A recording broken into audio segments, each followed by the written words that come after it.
Okay, critical reasoning हम लोग देख रहे हैं, उसका फर्स्ट सेशन है हमारा।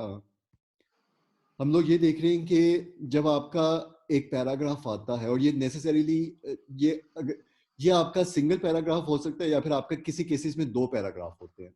दो पैराग्राफ ये उस वक्त होते हैं जब ये टू पार्टी स्टिमुलाई होते हैं, उसको भी देखते हैं कि क्या होता है, ठीक है। लेकिन अभी हम लोग इसको simplicity, for the sake of simplicity कह देते हैं कि आपका ना पैराग्राफ होता है। उस पैराग्राफ के बाद आपको क्वेश्चन पूछा जाता है। ये जो क्वेश्चन होता है, ये आपने टास्क परफॉर्म करना होता है इस पैराग्राफ के ऊपर, ठीक है। ये आपकी बैटल ग्राउंड होती है।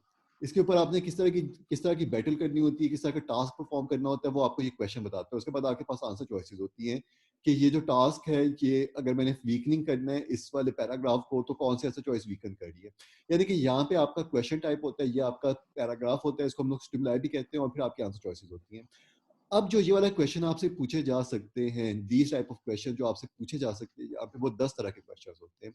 इसमें जो सबसे इंपॉर्टेंट क्वेश्चन होते हैं, जो आपको देखें, जो आपको एग्जाम में आते हैं ना, मोस्टली क्वेश्चन वो आपके आते हैं अजम्पशन के, स्ट्रेंथनिंग के, वीकनिंग के, रिजॉल्व द पैराडॉक्स के, या फिर आपके ये वाले क्वेश्चंस भी आ सकते हैं जिसको हम लोग कहते हैं मेथड ऑफ रीजनिंग। इसी में आपका बोल्ड फेज आ जाता है, ठीक है। इसका एक सब टाइप होती है बोल्ड फेज।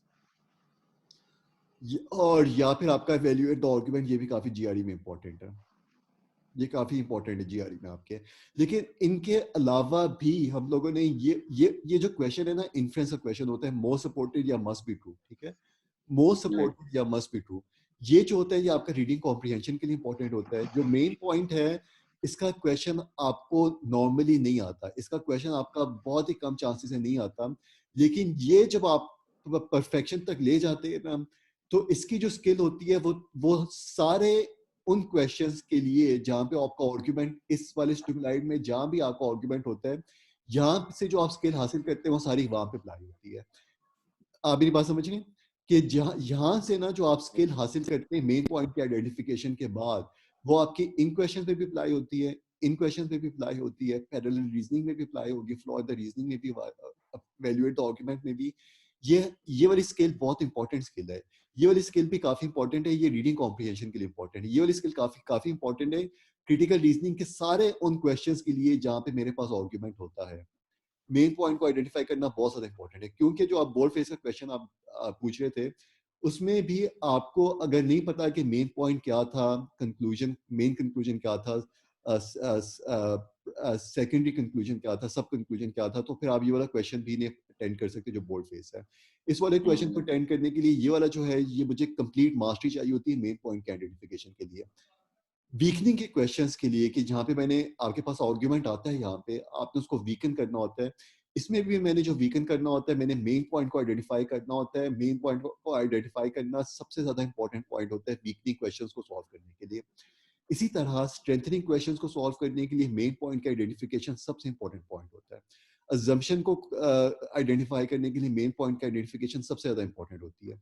तो जीआरई बेसिकली आपसे क्या करते हैं, जीआरई आपसे ये कहता है कि आपको ना इनका क्वेश्चन नहीं पूछता, क्योंकि वो आपसे क्वेश्चन ऑटोमेटिकली जब आपसे ये वाला क्वेश्चन पूछता है, तो ये वाली जो स्किल है वो आपकी टेस्ट हो जाती है। वो आपसे ये क्वेश्चन नहीं पूछता, जब आपसे ये वाला क्वेश्चन पूछता है, तो ये वाली स्किल जो थी वो ऑटोमेटिकली आपकी टेस्ट होगी। इसी तरीके से जीआरई ना आपसे ये वाला क्वेश्चन क्रिटिकल रीजनिंग में नहीं पूछता, ये आपसे रीडिंग कॉम्प्रिहेंशन में पूछ लेता है। क्योंकि रीडिंग कॉम्प्रिहेंशन में सबसे ज्यादा क्वेश्चंस आपको इन्फ्रेंस के क्वेश्चंस आते हैं, तो मुझे पता है कि इसकी कंप्लीट मास्टरी, या फिर इसकी एटलीस्ट मुझे इजी मीडियम क्वेश्चंस के अगर मैं कंफर्टेबल हो जाता हूँ, तो ये वाले क्वेश्चन मैं बहुत अच्छी तरीके से कर सकता हूँ इन्फ्रेंस के क्वेश्चंस, ठीक है। तो ये अब देख रहे हैं कि ये किस तरीके से ऑपरेट करता है। अच्छा, अब ये वाला जो क्वेश्चन होता है ना, वैल्यूएट द आर्गुमेंट, ये वाला जो क्वेश्चन टाइप होता है, ये आपका जो आपने एक एसे लिखना होता है, जो आपका AWA आर्गुमेंट ऐसे आता है, ये उसके लिए ये वाला क्वेश्चन काफी ज्यादा इंपॉर्टेंट होता है, ठीक है। ये क्वेश्चन ऑपरेट करता है, ये वाला क्वेश्चन आपका बहुत इंपॉर्टेंट होता है AWA आर्गुमेंट के लिए। AWA आर्गुमेंट, जो आपका आर्गुमेंट ऐसे आता है, उसमें फिर से आपकी assumptions को आइडेंटिफाई करने की जो स्किल होती है, वो भी टेस्ट हो रही होती है। AWA आर्गुमेंट में आपकी जो वीकनिंग की जो स्किल होती है, वो भी आपकी टेस्ट हो रही होती है। तो जीआरई बेसिकली क्या करता है कि आपके देखें, दो तरह के आपके सेक्शंस होते हैं जीआरई में जब आप देने जाते हैं। एक होता है आपका क्वांट का सेक्शन, एक होता है आपका वर्बल का सेक्शन। जो वर्बल का सेक्शन होता है, उसका अगर मैं सिर्फ एक सेक्शन की बात करूं, उसमें 20 क्वेश्चंस होते हैं। आपके 10 क्वेश्चन जो होते हैं वो वोकैबुलरी बेस्ड हो जाते हैं, 10 क्वेश्चन जो होते हैं वो आपकी रीडिंग बेस्ड हो जाते हैं। इन 10 क्वेश्चन जो कि रीडिंग बेस्ड होते हैं, आपके 2 क्वेश्चन क्रिटिकल रीजनिंग के आ जाते हैं और आपके 8 क्वेश्चन होते हैं जो कि आपके रीडिंग कॉम्प्रिहेंशन के होते हैं। तो इतने कम क्वेश्चंस क्यों पूछते हैं आपसे जीआरई यहाँ पे क्रिटिकल रीजनिंग के? क्योंकि क्रिटिकल रीजनिंग आपसे एडब्ल्यूए में फिर से टेस्ट हो रही होती है और क्रिटिकल रीजनिंग में आर्गुमेंट एनालिसिस होता है या फिर इन्फ्रेंसेस को ड्रॉ करनी होती है, वो आपसे रीडिंग कॉम्प्रिहेंशन में भी आपकी टेस्ट हो रही होती है। तो क्रिटिकल आपका जीआरई क्या करता है कि इनके क्वेश्चन नंबर ऑफ क्वेश्चंस तो कम कर दिए, लेकिन इनकी जो स्किल होती है वो आपकी ट्रांसफर हो जाती है दूसरी जगहों पे भी। कौन सी स्किल ट्रांसफर हो जाती है? इन्फ्रेंस की स्किल रीडिंग कॉम्प्रिहेंशन में ट्रांसफर हो जाती है। वीकनिंग को किस तरह मैंने अप्रोच करना है, मैंने assumption को मेरी अंडरस्टैंडिंग जो है वैल्यूएट द आर्गुमेंट की अंडरस्टैंडिंग आपकी इस एसे में आपकी आपकी दोबारा से एक लेवल पे टेस्ट हो जाती है। Does it make sense? जी बिल्कुल। ठीक है। अच्छा, अब बेसिकली ये हम लोगों की ये सिचुएशन होती है कि क्रिटिकल रीजनिंग के क्वेश्चंस कम हैं, लेकिन जो स्किल है वो इस तरह की स्किल नहीं है कि क्वेश्चन कम होने की वजह से मैं इसको बिल्कुल छोड़ दूं। इसको आप बिल्कुल नहीं छोड़, ये नहीं, इसकी कंप्लीट मास्टरी आपको करनी चाहिए या फिर आपको कहाँ तक इसकी मास्टरी करनी चाहिए? देखिए, इसके जो इजी लेवल के क्वेश्चंस हैं आप उनके साथ कंफर्टेबल हो जाएं और जो मीडियम लेवल के क्वेश्चंस हैं उनके साथ कंफर्टेबल हो जाएं और कुछ इंपॉर्टेंट क्वेश्चन टाइप जो कि एक्सप्लिसिटली टेस्ट होते हैं क्रिटिकल रीजनिंग में, जिस तरह आपका assumption का क्वेश्चन इंपॉर्टेंट है, आपका स्ट्रेंथनिंग का क्वेश्चन इंपॉर्टेंट है, रिजॉल्व का क्वेश्चन इंपॉर्टेंट है, वीकनिंग का क्वेश्चन इंपॉर्टेंट है और फिर आपका बोल्ड फेस का क्वेश्चन इंपॉर्टेंट है।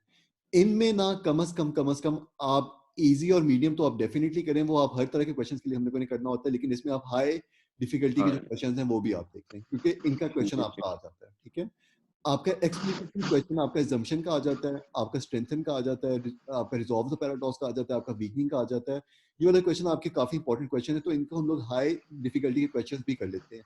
जो बाकी सारे क्वेश्चन हैं, क्योंकि वैल्यूएट द आर्गुमेंट है, उसका क्वेश्चन अगर हम लोग इजी मीडियम के भी साथ भी कंफर्टेबल हो जाते हैं तो फिर भी हो जाएगा, क्योंकि अभी हमारे पास टाइम भी इतना ज्यादा है नहीं। तो अगर हम लोग इसी मीडियम के क्वेश्चन के साथ कंफर्टेबल हो जाते हैं तो फिर हम लोग ठीक हो जाएंगे। हम लोग कंप्लीट मास्टरी में भी शायद बाकी क्वेश्चन टाइप्स में ना पहुंच सकें। ठीक है। और बाकी जी, ये ठीक है। पैरेलल रीजनिंग, इस तरह के छोटे पैरेलल रीजन टाइप रीजनिंग भी आपसे कहीं ना कहीं रीडिंग कॉम्प्रिहेंशन में टेस्ट हो सकती है। ये भी आपसे रीडिंग कॉम्प्रिहेंशन में टेस्ट हो सकती है, आपसे ये भी रीडिंग कॉम्प्रिहेंशन में टेस्ट हो जाती है, लेकिन ये रीडिंग कॉम्प्रिहेंशन में माइनर टाइप के क्वेश्चन होते हैं। रीडिंग कॉम्प्रिहेंशन में इन्फ्रेंसेस जो होती हैं वो आपके मेजर टाइप के क्वेश्चन होते हैं। Does it make sense? जी बिल्कुल। ठीक है। तो फिर बेसिकली हम लोगों की ये थोड़ी सी स्ट्रेटेजी होती है जो अभी हम लोगों ने डिस्कस किया। मैं इसको बिल्कुल सम अप करूं पूरी स्ट्रेटेजी को, इसकी अंडरस्टैंडिंग इंपॉर्टेंट है रीडिंग कॉम्प्रिहेंशन के लिए। इजी मीडियम लेवल के क्वेश्चंस, क्योंकि अभी मेरे पास सिर्फ और सिर्फ एक हफ्ता रह के है, तो मैं इजी मीडियम लेवल के क्वेश्चंस के साथ देख लेता हूँ, मैं कंफर्टेबल हूँ। जो मेन पॉइंट है इसका, एक्सप्लिसिटली क्वेश्चन आपसे नहीं पूछा जाता, लेकिन इसकी जो स्किल होती है वो इन क्वेश्चन टाइप्स को आइडेंट करने के लिए, इनको करने के लिए, method of reasoning bold face के जो क्वेश्चन होते हैं उनको करने के लिए, और इनको करने के लिए आपकी ये वाली जो स्किल है ये काफी इंपॉर्टेंट होती है कि मेन पॉइंट को मैंने आइडेंटिफाई किया। इसका क्वेश्चन टाइप, इसका क्वेश्चन टाइप, इसका क्वेश्चन टाइप, इसका और इसका क्वेश्चन आपको नॉर्मली आ जाता है। इसका क्वेश्चन भी आ जाता है, इसके चांसेस इनसे कम होते हैं, लेकिन ये भी नॉर्मली आपका आ जाता है। ठीक है। तो क्वेश्चन देखो भी आ सकता है आपका, इट इज पॉसिबल कि शायद ये वाला क्वेश्चन भी आ जाए, लेकिन इनके ऑफ कोर्स चांसेस ज्यादा है, क्योंकि इनके चांसेस ज्यादा हैं तो इनको हम लोग जरा बेहतर तरीके से करते हैं। तो हम लोगों ने स्टार्ट कहाँ से करना होता है? हम लोगों को सबसे पहले पता होना चाहिए कि जो हमारे पास, आपके पास पैराग्राफ आता है, उसके बाद जो क्वेश्चन नीचे गिवन होता है और फिर आपके पास आंसर चॉइसेस गिवन होती है, आपने स्टार्ट करना होता है इस क्वेश्चन को रीड करने के बाद।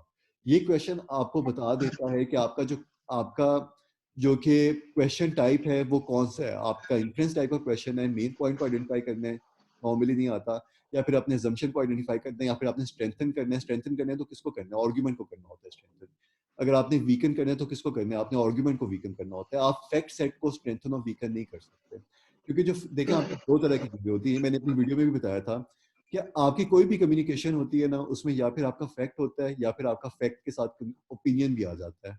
जब आपका फैक्ट के साथ ओपिनियन भी आ जाता है तो फिर ये आपका आर्गुमेंट बन जाता है। और जो आर्गुमेंट होता है उसमें क्योंकि ओपिनियन या कंक्लूजन भी होता है, इस कंक्लूजन को हम लोगों ने वीकन या स्ट्रेंथन करना होता है।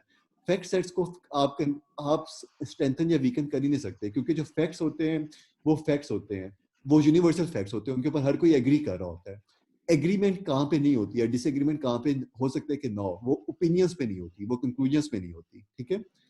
तो बेसिकली जी, ठीक फैक्ट्स है। क्या होते हैं? फैक्ट्स ये होते हैं कि इट इज रेनिंग आउटसाइड। ये इस तरह का फैक्ट है कि इसको कोई भी डिनाई नहीं कर सकता, इसके साथ डिसएग्रीमेंट नहीं हो सकता। लेकिन अगर इसमें फैक्ट से कंक्लूजन को ड्रॉ करूं, इट इज रेनिंग आउटसाइड, ये फैक्ट था, इसलिए अगर मैं कंक्लूजन को ड्रॉ करूँ, वो अगर ये कंक्लूजन होगा, therefore we should not go to Islamabad by GT road. तो जीटी रोड जो था, by we should not go to Islamabad by GT road, ये आपका कंक्लूजन था जो कि इस फैक्ट से आपने ड्रॉ किया था। इस पे मेरा डिसएग्रीमेंट हो सकता है, इसमें आपका डिसएग्रीमेंट हो सकता है कि नहीं हमें फिर भी जाना चाहिए। लेकिन फैक्ट पे जो फैक्ट होता है वो यूनिवर्सल ट्रूथ होता है, उसके ऊपर हम लोग उस पे हम लोग डिसएग्री नहीं कर सकते। अगर उस पर डिसएग्री नहीं कर सकते तो वीकन नहीं हो सकते, वो स्ट्रेंथन नहीं हो सकते, ये सारी चीजें उनके ऊपर अप्लाई नहीं हो सकती। ठीक है। तो जी, मैंने बिल्कुल। सबसे पहले क्वेश्चन को रीड करना होता है। क्वेश्चन अगर मुझे पता चल गया कि स्ट्रेंथन का क्वेश्चन है, वीकन का क्वेश्चन, तो इसका मतलब ये होता है कि यहाँ पे नेसेसरीली आर्गुमेंट होगा। इसका मतलब ये होता है कि आर्गुमेंट में मैंने सबसे पहले कंक्लूजन जो होता है उसको मैंने आइडेंटिफाई करना होता है। जो कंक्लूजन होता है वो आपका मेन पॉइंट हो जाता है। तो इसका मतलब ये कि जो मेन पॉइंट आइडेंटिफिकेशन है वो हमारी सबसे ज्यादा इंपॉर्टेंट होती है। ठीक है। तो मेन पॉइंट क्या होता है किसी भी आर्गुमेंट का, उसको हम लोग थोड़ा सा डिस्कस करेंगे। Just do let me know आपको कोई अभी तक इशू है जो भी हम सारी डिस्कशन की है, इसमें कोई क्वेश्चन है आपको? नहीं। ठीक है, परफेक्ट, ठीक है। देखिए, अब जो कि आपने जो, क्योंकि आपने सबसे पहले क्वेश्चन को रीड करना होता है, तो क्वेश्चन जो है वो आपका इन टाइप में से आ सकता है। उसकी जो वर्डिंग्स होती है ना, वो मैं आपको थोड़ी देर बाद एक मैं ड्रिल सेंड करूंगा जहां पे आपने आइडेंटिफाई करना होता है कि ये क्वेश्चन किस तरह का है, मुझे कौन सा टास्क परफॉर्म करने के लिए दे रहा है। अगर आपके पास ये आ जाता है, if the statements above are true, इसका मतलब क्या होता है? इसका मतलब ये है कि अगेन मैं उसी जगह पे जाऊंगा जहां पे मेरी ये डायग्राम मैंने बनाई थी कि ये आपका पैराग्राफ होता है, यहाँ पे आपका कंक्लूजन होता है और यहाँ पे आपकी आंसर चॉइसेस होती हैं।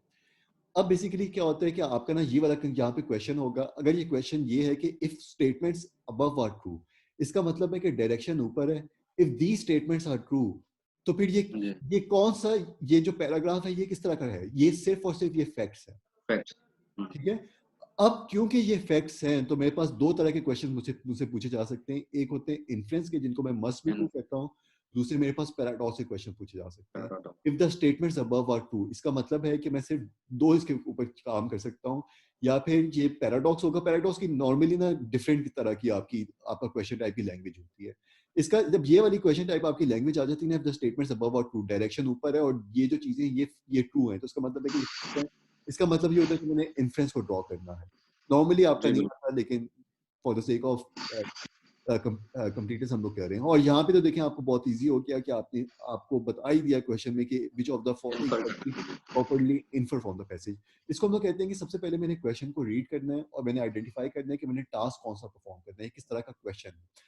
हर क्रिटिकल रीजनिंग के पैराग्राफ के साथ आपका सिर्फ और सिर्फ आपने आपका एक क्वेश्चन होता है, आपने एक टास्क परफॉर्म करना होता है। तो स्ट्रेटेजी पॉइंट ऑफ व्यू से इसकी क्या सिग्निफिकेंस होती है कि हर क्रिटिकल रीजनिंग पैसेज के साथ मेरा एक क्वेश्चन आता है। तो इसका मतलब ये होता है कि देखिए, जब आप एक क्वेश्चन को अटेम्प्ट करने के लिए इम्तिहान में बैठे हैं, तो आपको आपने सबसे पहले ना जो कि वो वाले क्वेश्चंस होते हैं वोकेबलरी बेस्ड क्वेश्चंस, क्योंकि वो कम टाइम लेते हैं, आपने सबसे पहले वो सॉल्व करने होते हैं। उसके बाद आप रीडिंग कॉम्प्रीहेंशन के शॉर्ट पैसेजेस करते हैं, क्योंकि शॉर्ट पैसेज की भी लेंथ तकरीबन तकरीबन उतनी होती है जितनी क्रिटिकल रीजनिंग के पैसेज की लेंथ होती है। ठीक है। क्योंकि इसकी लेंथ जी, उतनी है जितनी कि इसकी लेंथ है। और लेकिन इसको अगर मैं समझ लेता हूँ तो उसके साथ दो से तीन क्वेश्चन अटैच हो सकते हैं। यानी कि पैसेज को अंडरस्टैंड करने के बाद दो से तीन क्वेश्चन मेरे इसके साथ अटैच हैं। अगर मुझे पैसेज अच्छा समझ आ गया, दो से तीन क्वेश्चन मैं अच्छे तरीके से अटेम्प्ट कर सकता हूँ। इसलिए वोकेबलरी के क्वेश्चंस को सॉल्व करने के बाद उसके बाद मैंने foreign reading comprehension short passages को सॉल्व करना होता है। ठीक है। जी, और उसके बाद फिर आपकी चॉइस होती है कि आपकी अपनी स्ट्रेंथ क्या है। अगर आपकी रीडिंग कॉम्प्रीहेंशन लॉन्ग पैसेज आपकी स्ट्रेंथ है, तो फिर आप उसके बाद रीडिंग कॉम्प्रीहेंशन का लॉन्ग पैसेज है उसको अटेम्प्ट कर लें। और फिर दो क्वेश्चन आपके क्रिटिकल रीजनिंग के आखिर में रह जाते हैं, फिर आप उनको सॉल्व कर लें। या फिर अगर आपकी क्रिटिकल रीजनिंग स्ट्रेंथ होती है तो फिर आप क्रिटिकल रीजनिंग को पहले अटेम्प्ट कर लेते हैं थर्ड नंबर पे, और फिर इसको फोर्थ नंबर पे अटेम्प्ट करते हैं। इस तरह बेसिकली आपने जाना होता है। अच्छा, जब मैं क्रिटिकल रीजनिंग में आता हूँ तो सबसे पहले मैंने क्या करना होता है, ये अनलाइक आपका देखें, ये अनलाइक आपका रीडिंग कॉम्प्रीहेंशन होता है। रीडिंग कॉम्प्रीहेंशन में हम लोग मना करते हैं unless and until reading comprehension के शॉर्ट पैसेज के साथ आपका सिर्फ एक क्वेश्चन एसोसिएटेड हो, तो फिर यस आप क्वेश्चन को पहले रीड कर लेंगे। लेकिन अगर मेरा रीडिंग नॉर्मली आपका रीडिंग कॉम्प्रीहेंशन का शॉर्ट पैसेज के साथ भी आपका एक क्वेश्चन अटैच नहीं होता, नॉर्मली आपके दो क्वेश्चन अटैच होते हैं। ठीक है। या फिर आपके नॉर्मली थ्री थ्री क्वेश्चन हो जाते हैं, लेकिन इसके चांसेस बहुत कम होते हैं। लेकिन अगर ये हो जाए तो फिर मुझे क्वेश्चन को रीड कर लेना चाहिए। आपका क्रिटिकल रीजनिंग का जो पैसेज होता है उसके साथ नेसेसरीली आपका एक क्वेश्चन ही अटैच होता है, उसके आपके साथ दो या तीन क्वेश्चन नहीं अटैच होते। तो इसमें फिर मैंने क्या करना होता है, इसमें मैंने सबसे पहले क्वेश्चन को रीड करना होता है। ठीक है। और क्वेश्चन को रीड करने जी, के बाद मैंने क्या करना होता है, मैंने आइडेंटिफाई करना होता है कि ये किस तरह का मैंने टास्क परफॉर्म करना है। इनको हम लोगों ने देख लिया कि मस्ट बी ट्रू या फिर इन्फ्रेंस के क्वेश्चन जो होते हैं वो किसी किसी ऑपरेट करते हैं, उनकी लैंग्वेज किस तरह की होती है, ये वाली लैंग्वेज होती है, बहुत ईजी आइडेंटिफिकेशन होती है। मेन पॉइंट का क्या होता है, the main point of the argument is, इसके क्वेश्चंस नॉर्मली नहीं आते, लेकिन इसका क्वेश्चन जो आइडेंटिफाई करना बहुत ईजी होता है। अजम्पशंस को आइडेंटिफाई करने का नॉर्मली अजम्पशन का वर्ड यूज हो जाता है, स्ट्रेंथन को करने का, इसके बाद मैं आपको ड्रिल सेंड करूंगा, आपने देखना होता है।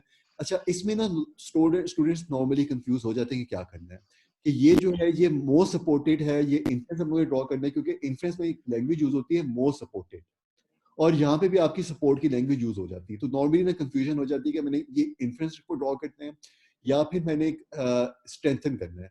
अब आप देखें कि यहाँ पे ना डायरेक्शन है आपकी which of the following if true, वहां पे जो डायरेक्शन थी वो थी which of the above if true, ठीक है। उसका मतलब क्या जी, था कि which of the above are true के ऊपर मेरे पास फैक्ट्स फैक्ट्स फैक्ट्स थे। इसका मतलब क्या है, which of the following if true. Strengthening में आपने क्या करना होता है कि ऊपर ना आपका आर्गुमेंट आ जाता है, और फिर आंसर चॉइसेस जो होती हैं वहां पे आपको एक और फैक्ट मिल जाता है, एक और फैक्ट मिल जाता है, फैक्ट मिल जाता है कि इस फैक्ट को अगर मैं प्लग इन करूं तो मेरा जो आर्गुमेंट है वो स्ट्रेंथन हो रहा है कि नहीं हो रहा, क्योंकि आपके पास जो आंसर्स होते हैं वो यहाँ पे फैक्ट्स होते हैं, और फैक्ट्स जो होते हैं वो ट्रू होते हैं, विच of the following if true, यानी कि ये सारे फैक्ट्स हैं, अगर ये फैक्ट्स हैं तो ये ट्रू हैं, और अगर मैं इसको प्लग करता हूँ आर्ग्यूमेंट में तो मेरा कौन सा जो आंसर चॉइस है वो मेरी स्ट्रेंथन करेगा। Does it make sense? जी, बिल्कुल। ठीक है। Which of the following if true. अब यहाँ पे देखें आपकी ये वाली जो लैंग्वेज है ना, ये थोड़ी सी कंफ्यूज हो जाते हैं स्टूडेंट्स इस वाली लैंग्वेज के साथ, क्योंकि यहाँ पे भी आपकी इसी तरह की लैंग्वेज थी। विच ऑफ द इसमें नॉर्मली आ जाती है following most strengthens if the statements above are true, which of the following most strengthens कुछ इस तरह की आपकी लैंग्वेज आ जाती है। मैं ड्रिल सेंड करूंगा तो आपको आइडिया हो जाएगा कि लैंग्वेज में किस तरह की कंफ्यूजन हो जाती है कभी कभी। लेकिन आप यहाँ पे भी देखें कि which of the following if true, if these are the following, if the followings are true, तो इसका मतलब है कि जो आंसर चॉइसेस हैं वो फैक्ट्स हैं।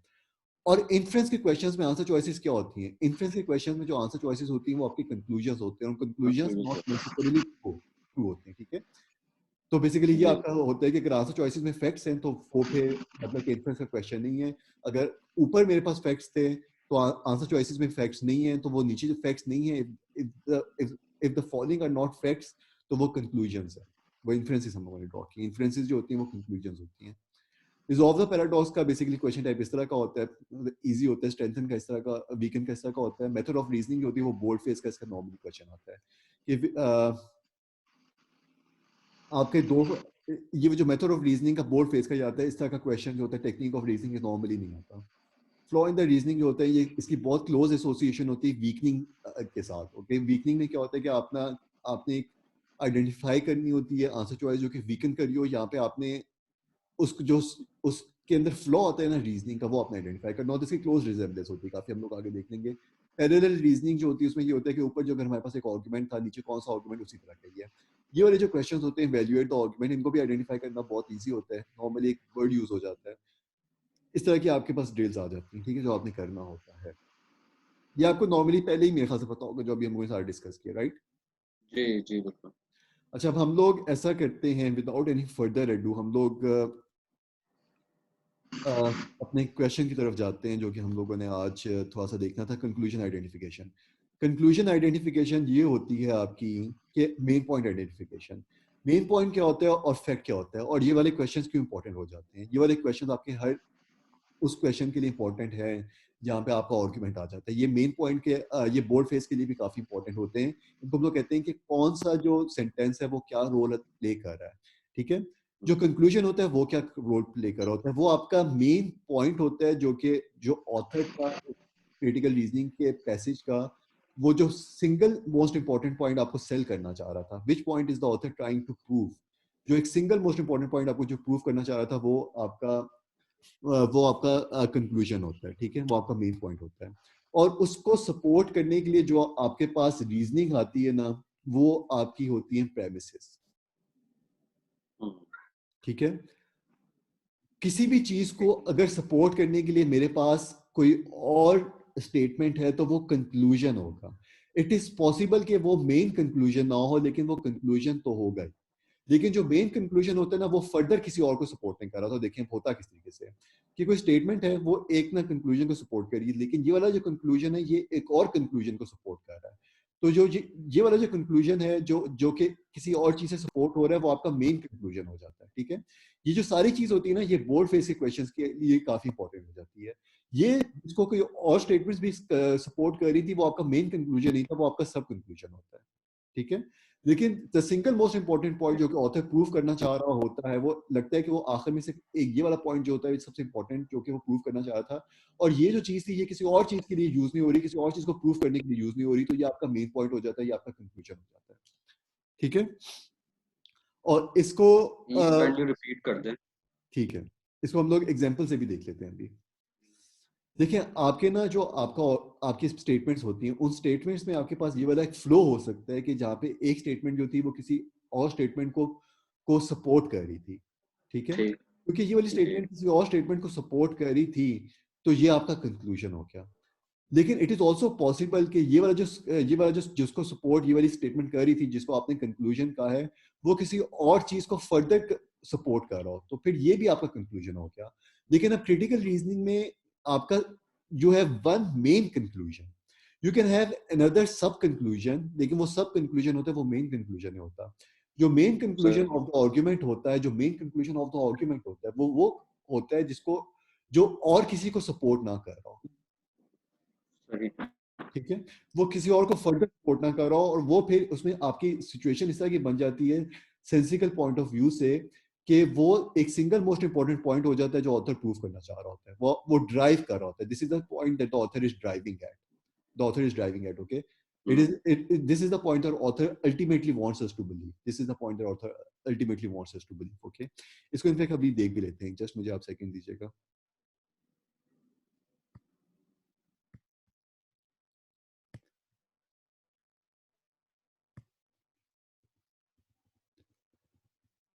हाँ ओके, इसके बाद आपको मैं थोड़ा सा होमवर्क दूंगा, ये आपने सारा उसी वक्त ये होमवर्क करना है। अभी हम लोग इसको नहीं डील करें, क्योंकि ये इजी चीज़ें और ये आपने होपफुली आपको आती ही होंगी। अच्छा ये देखिए, इसमें आप मुझे बताएं कि आपकी प्रेमिस कौन सी है, यानी कि फैक्ट कौन सा है, और फिर आपका कंक्लूजन कौन सा है, इसको थोड़ा सा देखें।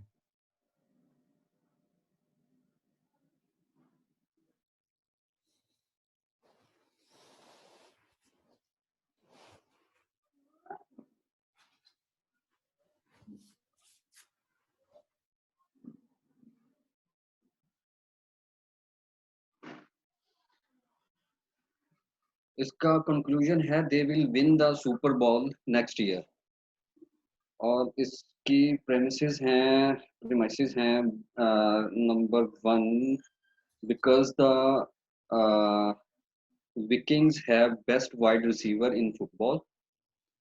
और चूंकि अब they have best offense, therefore they will win जो है वो कंक्लूजन आ जाता है। They will won, perfect perfect. अच्छा अब ये देखें कि ये जो था ना आपका, ये आपका अल्टीमेट कंक्लूजन है, ये आपका main point of this argument है, ये आपका अल्टीमेट कंक्लूजन है, ये आपका मेन कंक्लूजन है। ये भी आपका इनफैक्ट कंक्लूजन था, लेकिन आपका ये मेन कंक्लूजन नहीं था। जी। ठीक है, अब बेसिकली यही चीज जो मैं अभी आपको थ्योरेटिकली डिस्कस कर रहा था, अब आप इस क्वेश्चन की इम्प्लीमेंटेशन पे देखते हैं कि ये फैक्ट था, इस फैक्ट जो ये रीजन था फॉर दिस कंक्लूजन, और ये जो कंक्लूजन था ये फर्दर इसको सपोर्ट कर रहा है। इसका बिल्कुल। ठीक है, तो ये आपका सब कंक्लूजन हो गया। बोल्ड फेस के अंदर क्या हो जाता है कि ये भी कंक्लूजन है, यस ये सब कंक्लूजन है, लेकिन ये आपका अल्टीमेट हम्म। कंक्लूजन है। तो ये जो सारी चीजें होती हैं कि जब मुझे फुल पार्ट ऑफ स्पीच का, मुझे फुल इन सेंटेंसेस का पता चल जाता है, इनके पार्ट्स का पता चल जाता है, तो मैं बोल्ड फेस के क्वेश्चंस को बहुत अच्छी तरीके से देख सकता हूँ फिर। तो सबसे मेरी पहली जो होती है फिर वो मेरी क्या होती है कि सबसे पहले मैंने जो देखना होता है वो ये देखना होता है कि आपके फैक्ट्स कौन से थे और आपका कंक्लूजन कौन से थे, आपके आपके अल्टीमेट कंक्लूजन कौन से थे। और अल्टीमेट कंक्लूजन जो होता है वो सबसे इंपॉर्टेंट पॉइंट होता है किसी भी आर्गुमेंट का, जो आपका ये था, ये it is the single most important point जो कि ऑथर ड्राइव कर रहा है, जो कि ऑथर प्रूव करने की कोशिश कर रहा है।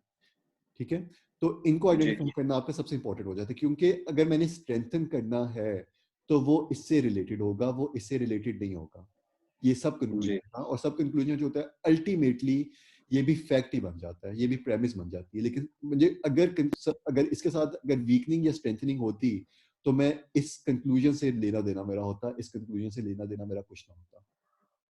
ये सिंगल मोस्ट इंपॉर्टेंट पॉइंट है जो कि ऑथर ड्राइव करना चाह रहा होता है, ठीक है। ये जो सब कंक्लूजन का जो कॉन्सेप्ट्स होते हैं ना, और अल्टीमेट कंक्लूजन का जो कॉन्सेप्ट होता है, वो इस तरह के पैसेजेस में आ जाता है। देखिए यहाँ पे ना जो आपका पैसेज आता है, वो जो हमने डिस्कस किया, फिर या फिर वो फैक्ट सेट होता है या फिर वो आर्ग्यूमेंट होता है। अगर ये आर्ग्यूमेंट भी होते हैं ना, तो आपके दो तरह के आर्ग्यूमेंट्स हो जाते हैं। एक होते हैं सिंगल पार्टी स्टिमुलाई, एक होता है multi party stimuli, stimuli two party stimuli. Two party stimuli में क्या होता है कि आपकी ना दो पार्टीज हो जाती हैं, जिस तरह पीटीआई या फिर पीएमएलएन, इस तरह आपकी दो पार्टीज हो जाती हैं। आपको क्लियरली पता चल जाता है कि दो अलग अलग ग्रुप्स हैं।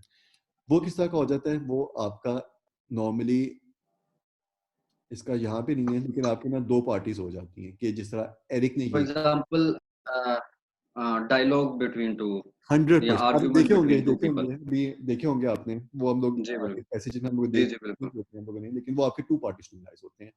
उन टू पार्टी स्टिमुलाइज में क्या होता है कि आपका एक पार्टी होती है और दूसरी पार्टी होती है, इसका आर्गुमेंट होता है, इसका मतलब ये कि इनका फैक्ट होता है और इसका कंक्लूजन होता है, फिर इसका फैक्ट होता है, इसका कंक्लूजन होता है। लेकिन इस पूरी सिचुएशन का ना सिर्फ आपका एक कंक्लूजन होता है, और वो कंक्लूजन वो होता है जिसको फर्दर अटैक नहीं किया जा रहा होता। नॉर्मली ये जो सेकंड स्टिमुलाई होता है ना, ये फर्स्ट सही। स्टिमुलाई के कंक्लूजन को अटैक कर देता है, लेकिन ये वाला जो होता है इसको फर्दर इसको नहीं अटैक किया जा रहा अटैक होता। करता है। तो ये आपका अल्टीमेट कंक्लूजन इसलिए बन जाता है क्योंकि this is the single most important point जो कि अब मुझे इस आर्गुमेंट से जो टेक अवे है, जो ड्राइव हो रहा है, ठीक है। सही सही सही। जी। ठीक है, अब बेसिकली ये आपकी सिचुएशन होती है जो हम लोगों ने थोड़ी सी थ्योरेटिकली हम लोगों ने डिस्कस की। अब आप मुझे ये बताएं, अब कंक्लूजन्स की जो आइडेंटिफिकेशन होती है वो काफ़ी ज़्यादा इंपॉर्टेंट हो जाती है, काफ़ी इंपॉर्टेंट हो जाती है। इसमें आप मुझे ये बताएं कि जो आपको मैंने सेंड भी किया था डॉक्यूमेंट, ये आपने ना सामने रखना है। आपने ये दो चीज़ें आपने हमेशा सामने रखनी है, कि जो प्रेमिस होते हैं ना, वो रीजंस होते हैं, कि रीजंस की होते हैं क्योंकि आप किसी चीज़ पे ना ऑथर बिलीव करवाना चाह रहा है, आप होता है आपको, और बिलीव करना वो आपको वैसे नहीं कह रहा होता कि आप बिलीव करें, वो रीजंस लेके आता है आपको बिलीव करने के लिए, वो कुछ। और जो रीजंस होते हैं वो आपके प्रेमिसेस बन जाते हैं, और वो आपको प्रेमिसेस जो होते हैं वो ये बताते हैं कि मैं इस कंक्लूजन पे बिलीव क्यों करूं, मैं इस कंक्लूजन पे बिलीव क्यों करूं, why should I believe this hmm. Conclusion, okay. उसके लिए ऑथर जी। जो होता है वो आपको रीजंस लेके आता है, इसकी इस रीजन की वजह से आप इसको बिलीव करें, इस रीजन की वजह से बिलीव करें। और ऑथर आपको इस पे बिलीव करवाना चाह रहा होता है, और उसको बिलीव करवाने के लिए रीजंस आपको दे रहा होता है। जो आपको रीजंस दे रहा होता है वो फैक्ट्स बन जाते हैं, प्रेमिसेस होती हैं, और जो कंक्लूजन जो आपको बिलीव करवाना चाह रहा होता है वो आपका कंक्लूजन हो जाता है। अब आप क्वेश्चन नंबर 1 देखें, इसमें कंक्लूजन को आइडेंटिफाई करें, और मुझे मुझे बताएं कि कंक्लूजन कौन से है और कौन कौन से रीजंस हैं उस कंक्लूजन को बिलीव करने के लिए ऑथर लिखा है।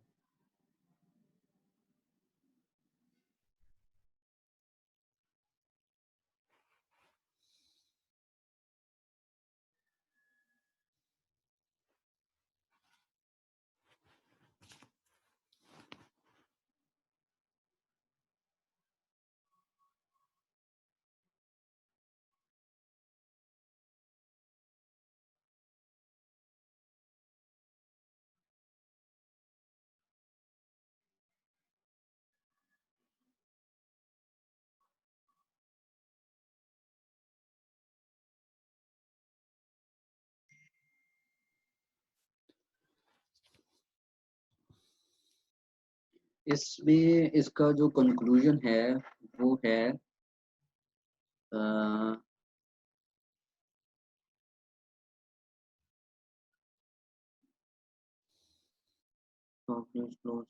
एक ट्रिक करें, देखें आप ना इसको गलत तरीके से रीड करें, मेरे ख्याल से रीडिंग में थोड़ी सा आपने एक चीज रखनी होती है।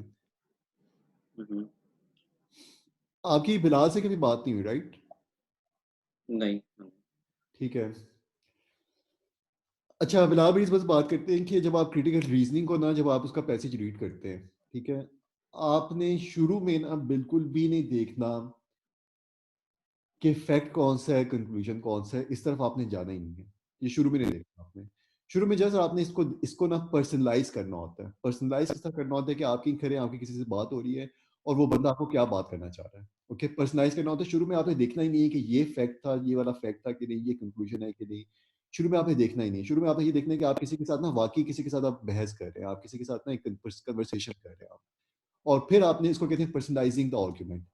इसमें अब आप देखें कि अगर आप इसको पर्सनलाइज करते हैं, तो अगर आपको कोई बंदा ये बात कर रहा है, तो वो कौन सा सिंगल मोस्ट इंपॉर्टेंट पॉइंट है जो आपको प्रूव करना चाह रहा है, वो आपको क्या बिलीव करवाना चाह रहा है, वो ड्राइव किस पॉइंट की तरफ कर रहा है। इसको देखें, और शुरू में आपने नहीं देखना कि कंक्लूजन कौन सा है और ये फैक्ट है कि नहीं, ये इसका फ्लो किस तरह करना होना थी। सिर्फ आपने देखना है कि ये मतलब कि ये इसका जी, ये है क्या बात, अगर मेरी हो रही है तो वो बात क्या करना चाह रहा है। बात वो ये करना चाह रहा है कि फैब्रिक सॉफ्ट जो है, it is the best hundred detergent for percent fabric. 100%। तो अब मुझे आप बताइए कि अब कौन सा सेंटेंस आपका कंक्लूजन है, ये आपका पॉइंट जो था ये, it is the author ultimately trying to prove, ये जो था ड्राइव कर रहा था ऑथर, ये मुझे ऑथर बिलीव करने का मुझे कह रहा था, मुझे करवाना चाह रहा था, ठीक है। वो आपका कौन सा सेंटेंस है इधर। वो फर्स्ट वन ही है फिर। Perfect fabric perfect soft is the perfect. Most effective fabric softener भी। अब आप मुझे ये बताइए कि इस तरह रीड करना इजी था कंक्लूजन को आइडेंटिफाई करना, कि जिस तरह आप पहले देख रहे थे उस तरह,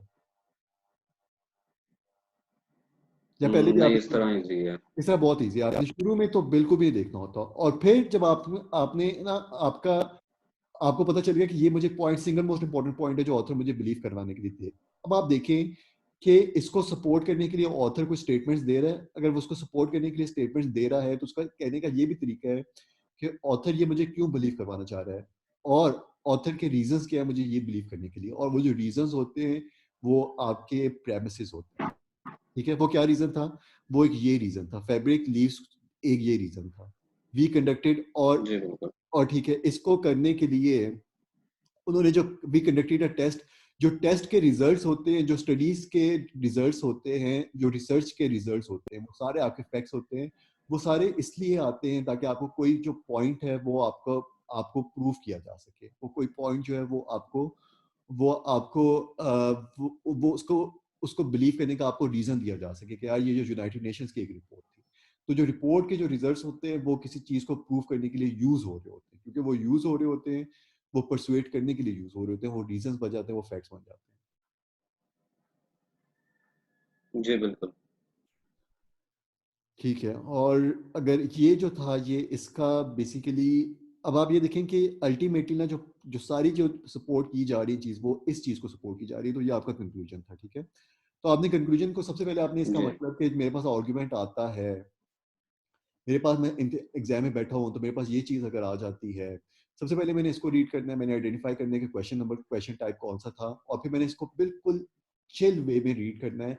बहुत सी आप यहाँ पे देखेंगे डिटेल्स ऐसी होती हैं जो कि मैटर नहीं कर रही होती, कि 15th सेंचुरी पोएट, और बहुत मुश्किल सा नाम होगा जिसको आपको प्रोनाउंस नहीं करना होता, 10th सेंचुरी, कुछ इस तरह की कोई बात, वो चीज़ नहीं होती। मुझे देखना होता है कि वो थोड़ा सा ना यहाँ पे भी काफी ज्यादा डिटेल आप देखेंगे जो कि मैटर नहीं कर रही होती, ठीक है।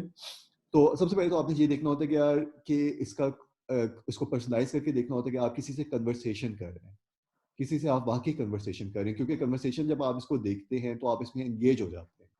इसमें एंगेजमेंट का जो तरीका होता है पैसेज में, वो हमारा कन्वर्सेशन पर्सनलाइजेशन होता है। जो रीडिंग कॉम्प्रिहेंशन में मेरा एंगेजमेंट का तरीका होता है तो वो कॉन्स्टेंट प्रिडिक्शन होती है, ठीक है। Does it make sense. जी। अब यहाँ पे आप बताइए कि यहाँ पे क्या है आपका कंक्लूजन।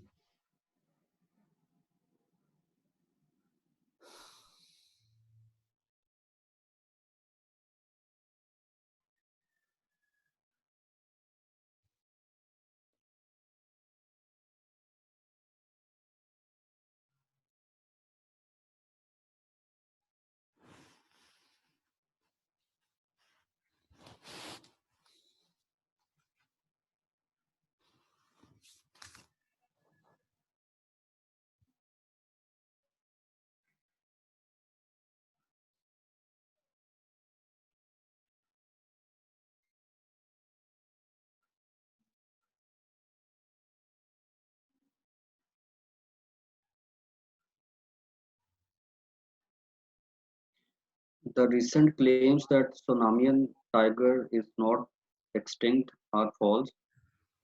ये आपका कंक्लूजन है। जी, परफेक्ट। अच्छा, अब आप इसको ना the recent claims are false, ये आपका कंक्लूजन ही है। अब आपने ना बेसिकली इसको ना इसको अपनी अपनी लैंग्वेज में मुझे एक्सप्लेन करें कि ये बेसिकली बात क्या हो रही है, क्योंकि आपने सिर्फ इसको आइडेंटिफाई नहीं करना होता, आपने इसको समझना भी होता है, और जो कन्वर्सेशन स्टाइल जो हमारा होता है ना अप्रोच करने का, क्रिटिकल रीजनिंग का, उसका मतलब ये होता है कि हम लोग पर्सनलाइज इसलिए करें ताकि मैं समझ सकूं कि हो क्या रहा है यहाँ पे। इसका मतलब ये है कि ये जो टेस्मेनियन टाइगर्स हैं, ये ये कुछ लोग क्लेम करते हैं कि ये extinct is not extinct are false. इसका मतलब क्या है? ये आपके ना डबल, इनको हम लोग कहते हैं डबल नेगेटिव्स लगे हुए हैं आपके। ये एक नेगेटिव है, ये भी नेगेटिव है। डबल नेगेटिव्स होते हैं, इसका मतलब क्या होगा आपका? इसका मतलब ये है कि the people who claim that Tasmanian tiger still exist, they are wrong, इसका मतलब क्या है? अगर are Tasmanian false. Tigers Sorry. हैं, अगर तस्मानियन टाइगर्स, वो अब जो ऑथर क्या कह रहे हैं, वो एग्जिस्ट करते हैं कि वो एक्सटिंक्ट है? वो कह रहा है कि नहीं, वो एग्जिस्ट नहीं करते। हाँ जी, वो एग्जिस्ट नहीं करते। परफेक्ट। और जिनका क्लेम था वो क्या कहते थे? वो कहते हैं कि they exist, they are not perish, they are not perfect. Disappear. अब आप ये देखें कि इसको हम लोग कहते हैं स्पाइरलिंग, लैंग्वेज की जो स्पाइरलिंग होती है, और नॉर्मली स्पाइरलिंग होके ना आपके वापस वहां पे आ जाती है। ठीक है, इसको थोड़ा सा आपने देखना होता है स्पाइरलिंग डबल नेगेटिव किस तरह ऑपरेट कर रहे होते हैं। अब सिर्फ और यानी कि इसका मतलब क्या है? इसका मतलब ये कि मैंने सिर्फ इसको आइडेंटिफाई नहीं करना, मैंने इसको समझना भी है। और मैंने क्योंकि समझना होता है, तो मेरा जो फर्स्ट मोड ऑफ अटैक होता है आर्ग्यूमेंट का, जो ऊपर लिखा होता है उसमें फर्स्ट मोड ऑफ अटैक ही होता है कि मैंने इसको समझना है। और जब आप इसको टैगिंग शुरू कर देते हैं ना शुरू से ही, जो स्टूडेंट्स के ये फैक्ट था कि ये कंक्लूजन था, वो उसका कभी भी नहीं समझ सकते, क्योंकि आपका माइंड बेसिकली मल्टीटास्किंग नहीं करता। आपका जो माइंड होता है वो एट अ सिंगल पॉइंट एक टास्क परफॉर्म कर सकता है, या फिर वो इनको टैग कर सकता है कि यार ये फैक्ट था, ये कंक्लूजन था, या फिर वो उसको समझ सकता है। तो क्योंकि हम लोगों का माइंड सिर्फ एक वक्त पे एक काम नहीं कर सकता, तो मैं समझना इसको शुरू करता हूँ पहले, और उसके बाद मैं टैगिंग स्टार्ट कर देता हूँ।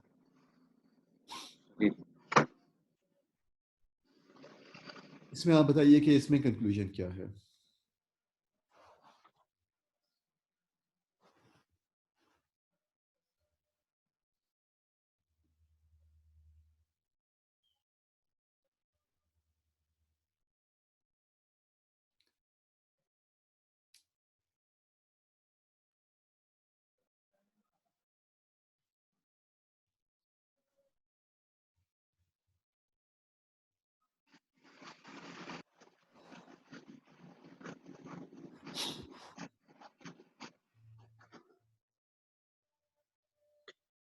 A free marketplace of ideas ensures that all ideas get a fair hearing.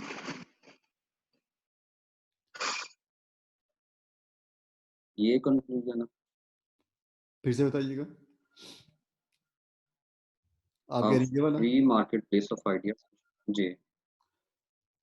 नहीं, ये अब आप देखें कि ये, नहीं, देखें आप फिर से, आप देखें वही चीज़ आप जेहन में रखें, बेशक ना आप इसको इसको आप जेहन में रखें हमेशा कि is this the single most important point the author wants me to believe? Is this the single most important point author wants me to believe? अगर मुझसे कोई बंदा बात कर रहा है अभी, तो वही सिंगल मोस्ट इंपॉर्टेंट पॉइंट यही था उसका?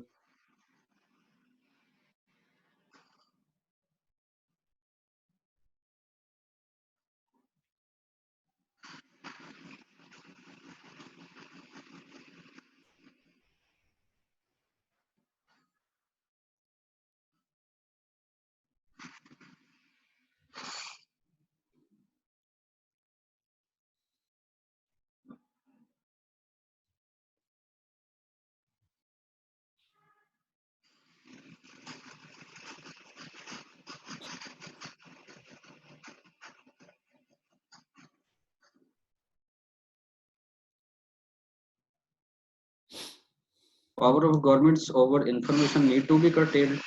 100%। 100%। अब आपको अब किस तरह पता चला, और पहले आपने क्या गलती की थी, मुझे थोड़ा सा बताइए।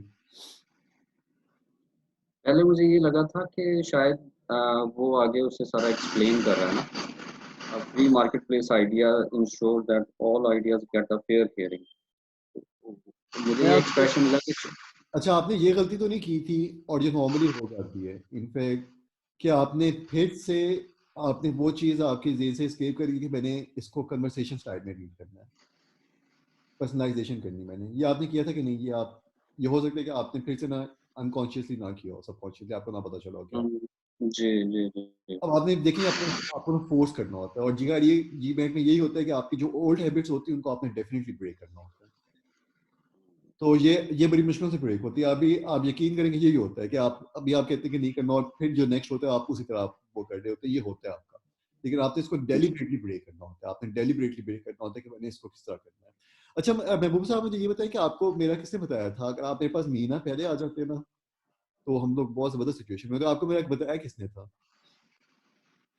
नेट से देखा था आपका। ठीक है, लेकिन आपने ये अपनी हैबिट को ना ब्रेक करना है कि मैंने इसको सिर्फ और सिर्फ एक इसको रीड देनी है, जिस तरह मैं किसी से एक मैं किसी से ईमेल पे बात कर रहा हूँ जिस तरह, और उसका मेन पॉइंट जो उसको मैंने आइडेंटिफाई करना है। क्योंकि अब आपके ना क्योंकि मेन पॉइंट को आइडेंटिफाई की रीजनिंग क्या होती है वो भी मैंने सारी डिस्कस के लिए। आपका जो AWA का जो स्कोर होता है ना, AWA का स्कोर जो होता है जिसमें आपका हम्म, आर्ग्यूमेंट भी होता है, वहां पे भी आपको आर्ग्यूमेंट गिवन होता है, उसमें भी आपने आर्ग्यूमेंट में कंक्लूजन को ही आइडेंटिफाई करना होता है। तो हम्म, कंक्लूजन अल्टीमेटली ये हो जाता है, इतना बड़ा मसला नहीं होता है, लेकिन आप जितना जल्दी इसको कर लेते हो उतनी अच्छी बात है। जी बिल्कुल ठीक है। अच्छा, आप इसको रीड करें और इसको रीड करें एक सेकेंड।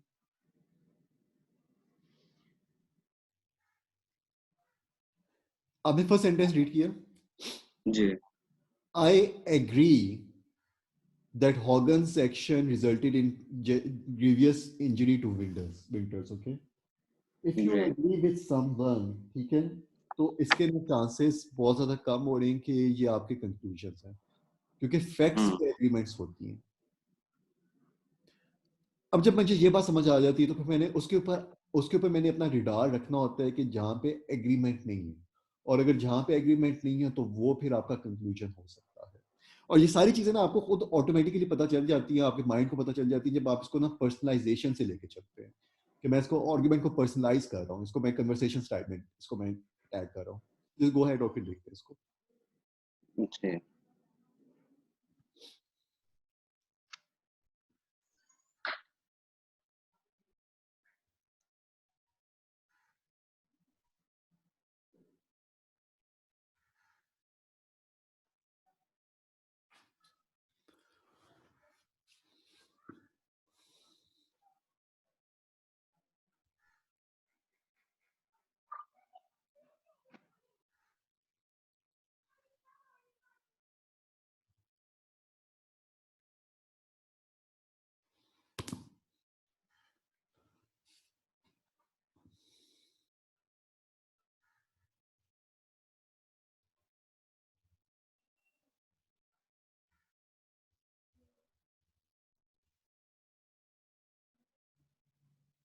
इसका मेन पॉइंट है, Hogan mistakenly believed Winters to be robber।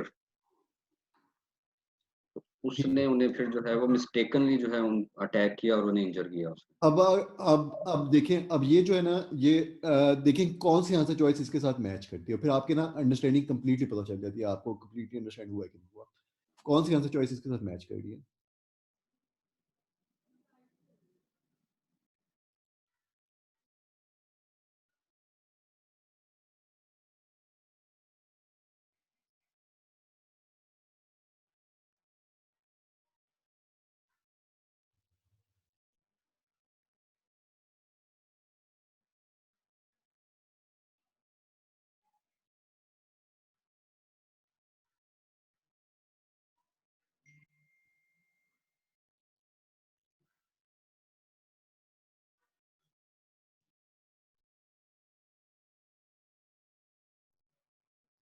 ये जो है the action of Hogan that seriously injured Winters are not completely D. Which one? D. Hogan thought that Winters was the person who had been terrorizing West Side few months, apartment buildings for the last few months। नहीं, लेकिन ये उसका वो नहीं है, ये तो उसकी रीजन है। The actions of Hogan that seriously injured Winters are not completely blameworthy। ठीक है, यही है आपका, सी इज द आंसर। See, ठीक है।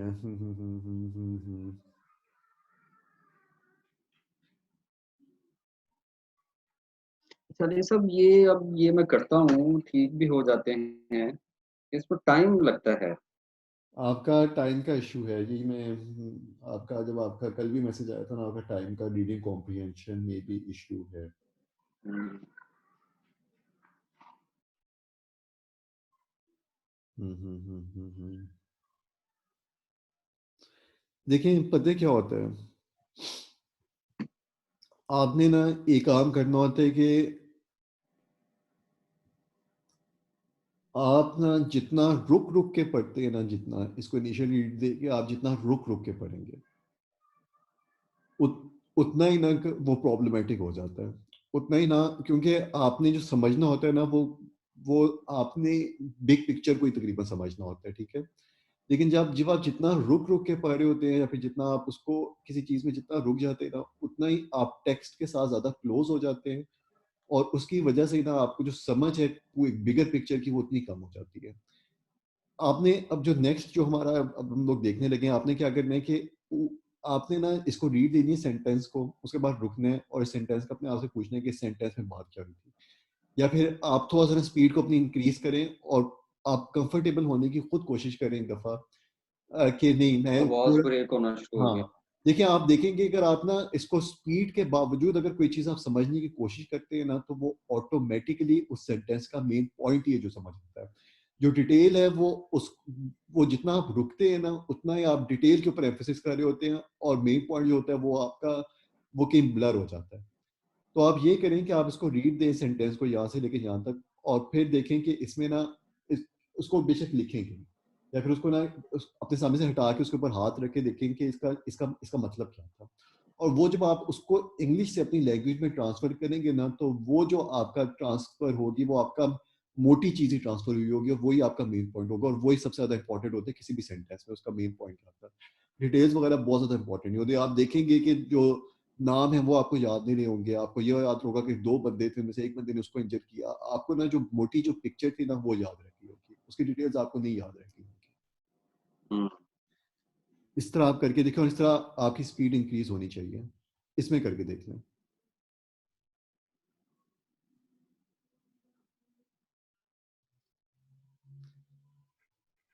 आप बल्कि एक काम करें, इसमें इसमें सेंटेंस बाय सेंटेंस ना रुकें, इसमें आखिर में जाके रुकिए ना, फिर अपने आप को देखिएगा। जी कंफर्टेबल राइट। हो जाएं, कंफर्टेबल हो जाएंगे, बेशक मुझे ना थोड़ी सी इस तरह की चीज़ें जो हैं, जो कि डिटेल्स हैं, वो मुझे बेशक भूल जाएं। आपने क्यों इसमें कंफर्टेबल होता है? क्योंकि आपको पता है कि अगर वो मुझे भूल भी जाएं तो मैं वापस आके देख लूंगा। सॉरी। Hello, hello. जी जी। आपको आवाज़ मेरी नहीं आ रही थी? जी आवाज ब्रेक हो रही है। अभी भी हो रही है कि अभी ठीक है आवाज़? अभी अभी ठीक है। अच्छा, मैं बेसिकली ये कह रहा हूँ, आप इसको ना एक थोड़ी सी स्पीड, हल्की सी रीडिंग दें, सिर्फ समझने के लिए कि बात इसमें हुई क्या थी। आपको जो चीज़ें याद रह जाती हैं, और फिर हम लोग देखते हैं कि वहाँ पे आपको मेन पॉइंट याद रहता है कि नहीं रहता थोड़ा सा। और आप थोड़ा सा देखें, अगर आप ये देखते हैं कि यार ये मेन पॉइंट था, तो मैं एक दफ़ा देख लूँ कि इसके लिए रीज़न, अगर मैं इसको देखूंगा ये मेन पॉइंट नहीं है, तो ये उसको सपोर्ट कर रहा है कि नहीं कर रहा। इसको इस तरह करके देखें, फिर देखते हैं इसको।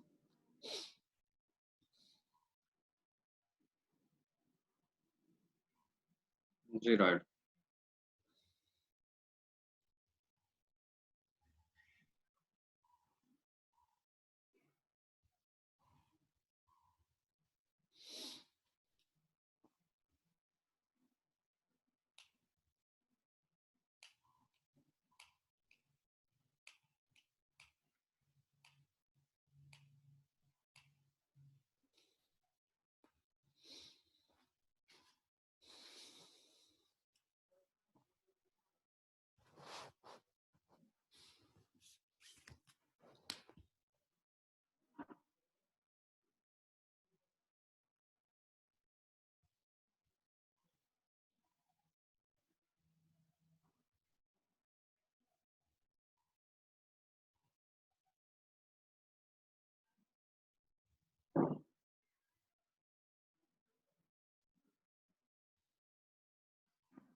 जी इसका है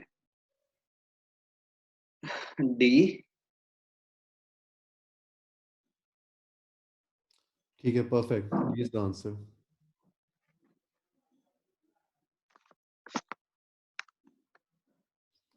डी इज द आंसर। इसमें अब मैंने जैसे आपने कहा वैसे ही किया। लेकिन एग्जाम्पल से मैं कंफ्यूज हो गया कि इन द एंड इससे कोई जो है वो इसका कंक्लूजन तो देना चाहिए था। नहीं, आप ये देखें कि आपका ना यहाँ पे नॉर्मली क्या होता है आपका क्रिटिकल रीजनिंग में, कि जो आखिर में कंक्लूजन आ जाता है, ठीक है, आखिर में कंक्लूजन आ जी। जाता है। लेकिन कंक्लूजन आपका मिड में भी आ सकता है, आपका हंड्रेड हम्म। परसेंट मिडल में भी आ सकता है। जो चीज़ होती है ना इंपॉर्टेंट, वो ये होती है कि कंक्लूजन जो होता है वो सपोर्ट किया जा रहा होता है, और वो सिंगल मोस्ट इंपॉर्टेंट पॉइंट होता है जो कि ऑथर आपको बिलीव करना चाह रहा होता है। वो किसी भी तरह का आपको स्ट्रक्चर बना के दे सकता है कि वो शुरू में कंक्लूजन लिख ले और उसके बाद आपको सपोर्ट करे, वो हम्म। इसके रीजंस दे आपको इसको बिलीव करने के लिए, किसी भी तरह का आ सकता है, बीच में आपको बात करे और फिर उसके रीजंस दे। जैसा यहाँ पे क्या हुआ है कि यहाँ पे एक किसी और का कंक्लूजन था, उसको ऑथर ने निगेट किया, कंक्लूजन को निगेट किया अपने कंक्लूजन से, और फिर इसको स्ट्रेंथन करने के लिए ऑथर ने अपनी एग्जाम्पल दी है। आपका ये बिल्कुल। स्ट्रक्चर है। इट इज वेल नोन का मतलब ये है कि एक फैक्ट है, हम्म। इट इज़ वेल नोन कि ये और दिस और ये समझा जाता है इस तरीके से, लेकिन ये असल में काफ़ी कॉमन है ये चीज़। This is the thing that author wants you to believe, और उसको बिलीव करने के लिए ऑथर आपको फिर पास एग्जांपल लेके आया है। एग्जांपल्स हमेशा किसी चीज़ को सपोर्ट करने के लिए आती हैं, क्योंकि एग्जांपल्स हमेशा किसी चीज़ को सपोर्ट कर रही होती हैं। तो इधर आपका मेन पॉइंट कभी भी नहीं आ सकता, एग्जांपल्स में आपका मेन पॉइंट कभी भी नहीं आ सकता। हम लोगों ने नहीं भी आ डिस्कस किया था ये कि आपका जो मेन पॉइंट होता है ना, उस वो फर्दर किसी को सपोर्ट नहीं कर रहा होता। अगर जी ये फर्दर बिल्कुल। किसी को सपोर्ट कर रहा है तो फिर आपका ये कंक्लूजन हो जाता है। लेकिन एग्जांपल्स हमेशा ही बाय एग्जांपल्स का मतलब ही होता है किसी चीज को ये सपोर्ट कर रही है, तो हमेशा ये चीज होती है एग्जांपल्स में, ये वाली जो चीज बनती है ये हमेशा ही बन जाती है, और इसलिए एग्जांपल्स में आपका मेन पॉइंट नहीं आएगा, कभी भी नहीं कंक्लूजन आएगा। जी बिल्कुल। चाहे वो क्रिटिकल रीजनिंग हो, चाहे वो आपकी रीडिंग कॉम्प्रिहेंशन हो, कभी भी नहीं आएगा। अब आप ये करें कि आप इसको करें, इसको थोड़ा सा, फिर हम लोग इसको इसको देखें जरा। ये थोड़ा नीचे कीजिएगा कैंडी। ऊपर चला गया। जी जी, हाइड हो गया। एक सेकंड।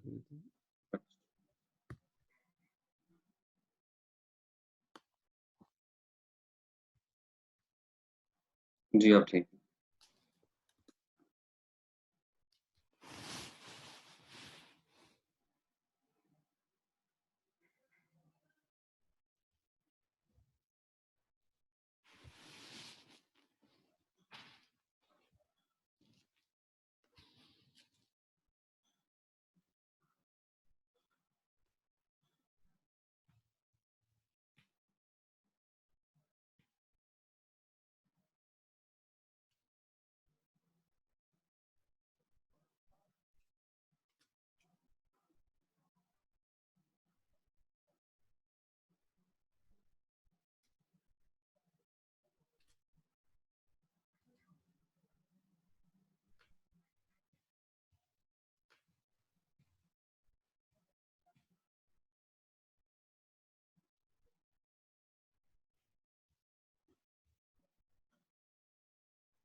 ई।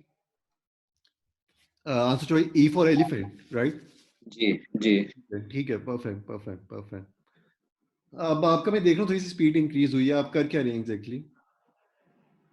मैं वैसे ही आपने जैसे कहा कि इससे बिल्कुल कैजुअल जो है वो रीड देता हूँ। हंड्रेड और फिर इन परसेंट द एंड जो है वो देखता हूँ कि वो क्या। 100%, 100%, ठीक है, परफेक्ट है, परफेक्ट।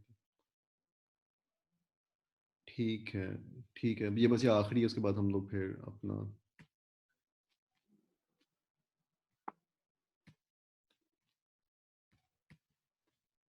गो अहेड, देखें इसको। सॉरी,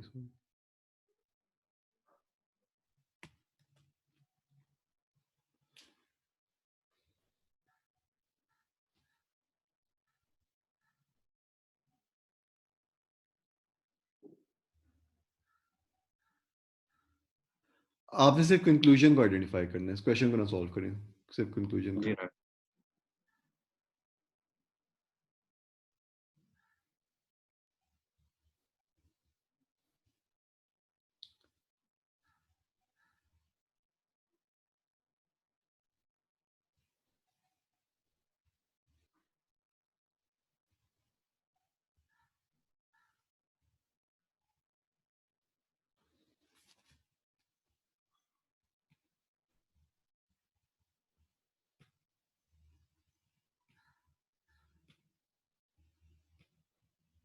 जी इसका ये है कि इंक्रीज इन डिजीज जो है वो एक्चुअली इंक्रीज नहीं हुई, एक्चुअली जो अब उसकी स्क्रीनिंग टेस्ट है वो ज्यादा एक्यूरेट उसके रिजल्ट्स आ रहे हैं, वो ज्यादा आइडेंटिफाई कर रहा है लोगों को perfect, perfect, infected with the pathogen. Perfect. देखिए, अब आपका बेसिकली ये सिचुएशन है कि आपको ना चीज़ें भी बहुत अच्छी तरीके से समझ आ रही हैं, जब आप बिल्कुल रुक नहीं रहे, आप कन्वर्सेशनल इसको पॉइंट ऑफ व्यू से देख रहे हैं, इस तरह देख रहे हैं कि हाँ ठीक है, जल्दी मुझसे बात करो मेरे तक, ताकि तुम्हारी मेन बात समझ आए, और आपका जो फोकस है ऑटोमेटिकली मेन पॉइंट के ऊपर ही है, और आप बिल्कुल डिटेल्स में बॉग डाउन नहीं हो रहे, राइट? जी बिल्कुल बिल्कुल। ठीक है, ये थोड़ा सा इसमें आपका अच्छा है कि थोड़ी सी स्पीड इंक्रीज हो रही है इसमें। ठीक है, अच्छा, ये जो अभी तक हम लोगों ने सारा कुछ किया था ना, ये होता है आपका मेन पॉइंट का आइडेंटिफिकेशन। ठीक है, इसका आपको जी एग्जैक्टली राइट। फायदा बोल्ड फेस में किस तरह होता है? अभी तक जो भी हम लोगों ने किया, आपका कोई क्वेश्चन है?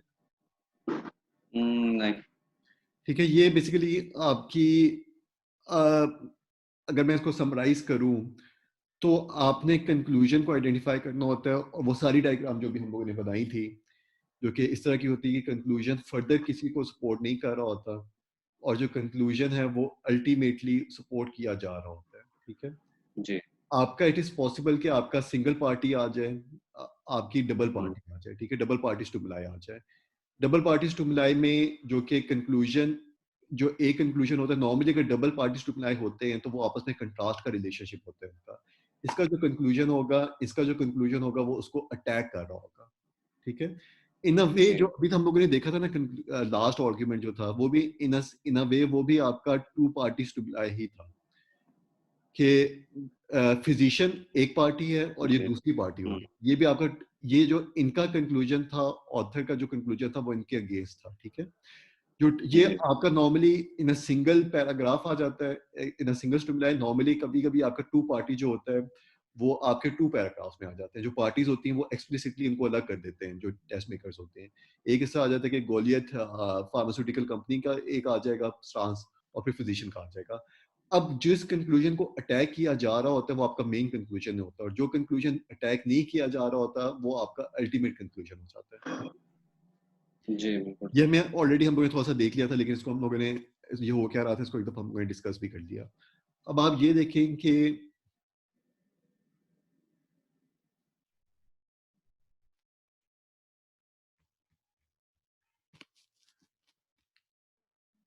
इसको थोड़ा सा रीड कीजिए। सबसे पहले तो आपको ये पता चल गया कि बोल्ड फेस को आइडेंटिफिकेशन बहुत ईजी इसलिए होती है क्योंकि ये दूर से पता चल जाते हैं। जी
इसका ई आएगा।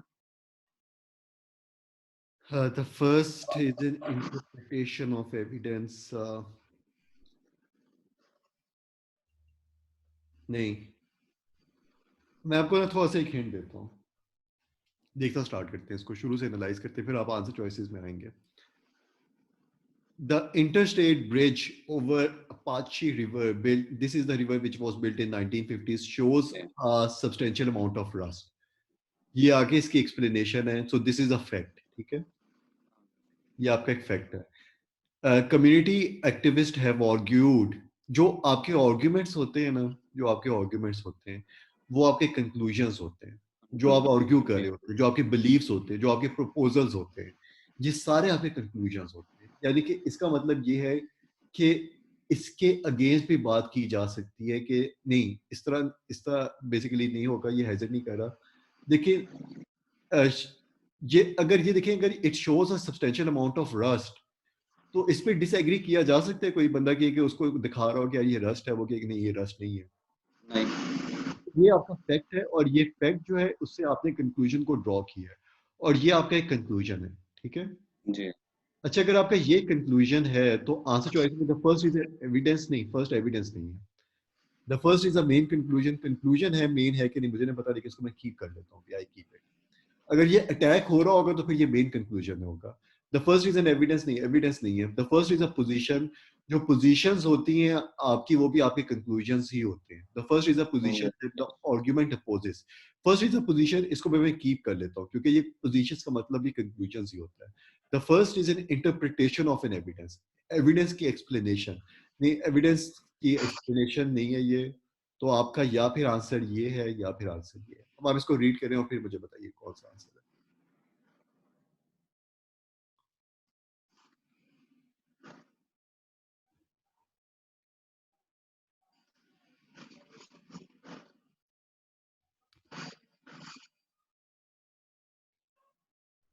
D, a, first is the position argument opposes. ठीक है। अब आप ये देखिए, the first is a position है तो आर्गुमेंट अपोजेस, ये एक पोजीशन थी। अब जो आर्गुमेंट अपोजेस का मतलब क्या है कि ये जो पूरा एक आर्गुमेंट है ना, इसमें आपका एक सब कंक्लूजन आ गया, एक आपका मेन कंक्लूजन आ गया। जो मेन मेन कंक्लूजन था वो आपका आर्गुमेंट का कंक्लूजन था, वो जो था वो जी, इस वाले कंक्लूजन को अपोज कर रहा था। द सेकंड इज द जी, कंक्लूजन ऑफ एन आर्गुमेंट, ठीक है? The first is the main conclusion है। ये मेन कंक्लूजन क्यों नहीं था? क्योंकि ये फर्दर अपोज किया जा रहा अटैक हो। था, और ये आखिर में क्योंकि ये पोज किया जा रहा था, ये आपका मेन कंक्लूजन नहीं हो सकता। जी, मैं एक्चुअली डी पहले मेरे था, लेकिन ये पोजीशन की वजह से मैंने कहा देखिए, जो आपकी तो मैंने पोजीशंस एस। होती है ना, वो आपके कंक्लूजन, आप इसको इस तरह भी देख सकते हैं कि एक पीटीआई एक है और एक पीएमएलएन है। मैं जी, अगर पोजीशन मैं अगर लेता हूँ, मेरी जो अगर मैं पोजीशन लेता हूँ कि मैंने इनको, जो मेरी पोजीशन होगी वो मेरा एक बिलीफ है, वो मेरा एक कंक्लूजन है। उस ठीक वो हो। नॉट नेसेसरीली आपका भी वही पोजीशन हो, क्योंकि पोजीशंस डिफरेंट हो सकती हैं, तो ये फैक्ट्स नहीं होते हैं। बिल्कुल ठीक। इस वाले क्वेश्चन को देखिए।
बल्कि एक सेकंड, मुझे ये शायद इतना अच्छा क्वेश्चन नहीं है, ये मेरे ख्याल से मैंने निकाल भी दिया था।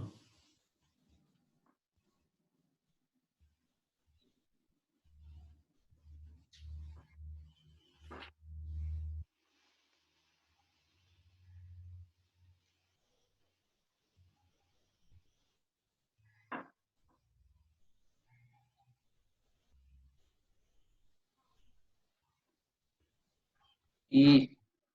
Perfect perfect, is the answer.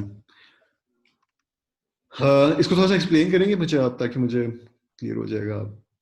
जी बिल्कुल। स्टेट पॉलिटिशियन का कंक्लूजन था, क्या और था? उस कंक्लूजन को कंक्लूजन ये था कि इकोनॉमिक डाउनटाउन जो है, ठीक है, परफेक्ट। इकोनॉमिक की सिचुएशन इतनी बुरी नहीं है।